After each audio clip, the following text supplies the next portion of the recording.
Hi, my name is Virginia Rendler, and I graduated from Manchester in the spring of 2020 with a degree in Peace Studies and Philosophy and a minor in Religious Studies. I now work as the Peace Studies Coordinator, developing programming and working with students on campus.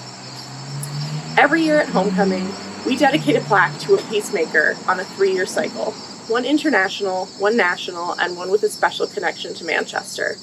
This year, we're dedicating a plaque to Anna B. Mao, who graduated in 1918. Hi, my name is Katie Gray-Brown, and I'm a professor of ethics and peace studies, and I direct the Peace Studies Institute. Anna Mao was born in Virginia in 1893, and by the age of 18 had decided that she wanted to be a Brethren missionary to India. After studies at Manchester and at Bethany Seminary, she and her husband Baxter Mao did move to India to be missionaries there from 1923 to 1940. Their 3 children, Joseph, Merrill, and Lois, were all born there. After returning from India in 1940, Anna Mao became a seminary professor at Bethany Theological Seminary in Chicago, where she taught Christian studies, devotional life, missions, and biblical studies. She also hosted a very popular prayer study group that met every Thursday night in their home. Now, Anna Mao was one of the first women ordained in the Church of the Brethren after the denomination extended full ordination rights to women.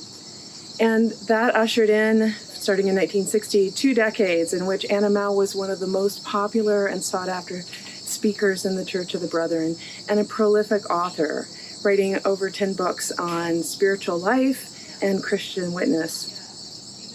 When we announced that Anna Mao would be our peacemaker recognized this homecoming, the stories about this beloved person just came rushing in, and we very quickly decided, after just a few conversations, that this needed to be a larger project. So over the coming year, we will be collecting interviews to produce a short video about Anna Mao that can be part of Manchester's Peace Studies collection. Those of us discouraged by the challenges before us today can find power in Anna Mao's wisdom and her witness. Graduating in 1918 from Manchester, the final year of a horrific war and the beginning months of a catastrophic pandemic, she understood the challenges of how we go about healing a divided and a suffering world. She speaks to us still, and I found this quote that I wanted to share today. It is required of us only that we be faithful. The question is not, will the way be hard or lonely? The only choice for a Christian is not my will, but thine, to be followed by a courageous, arise, let us be going.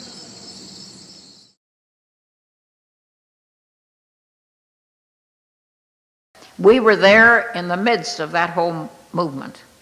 Gandhi even went through our villages and made pacifists out of our Christians.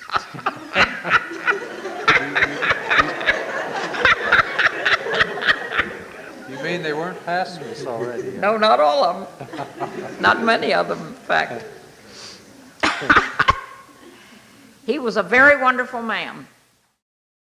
Some people say that beauty's only as deep as the skin.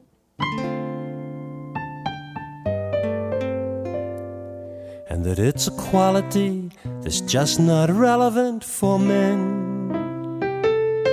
But though I'm of the masculine gender, I've got an opinion I'd like to render. The loveliest person I've ever known has a beauty I'd like to call my own. Oh, sister Anna, beauty queen, your picture in a magazine, a hole in your stocking, a pocket full of dreams. 70 or 17, the beautifulest person I've ever seen. Well, she's a little too short for the high-fashioned world, and she's a little too old for a jet set world.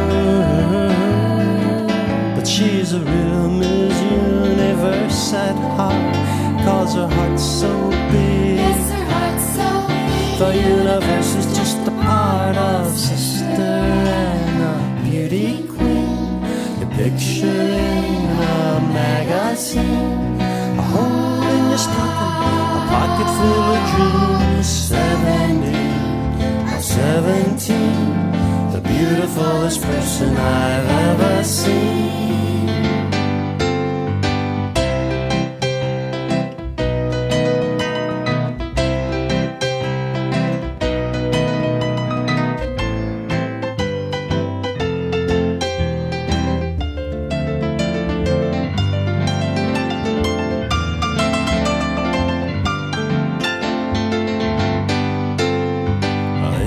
Down and feeling kind of blue, and the hard part of life seems just the getting through. Say hello to her and she can make you whole, 'cause her laugh's so big. Yes, her laugh's so big. Well, it can cure your soul, sister and a beauty queen. You picture in a magazine, a hole in your stocking, a pocket full of dreams. 17, the beautifulest person I've ever seen.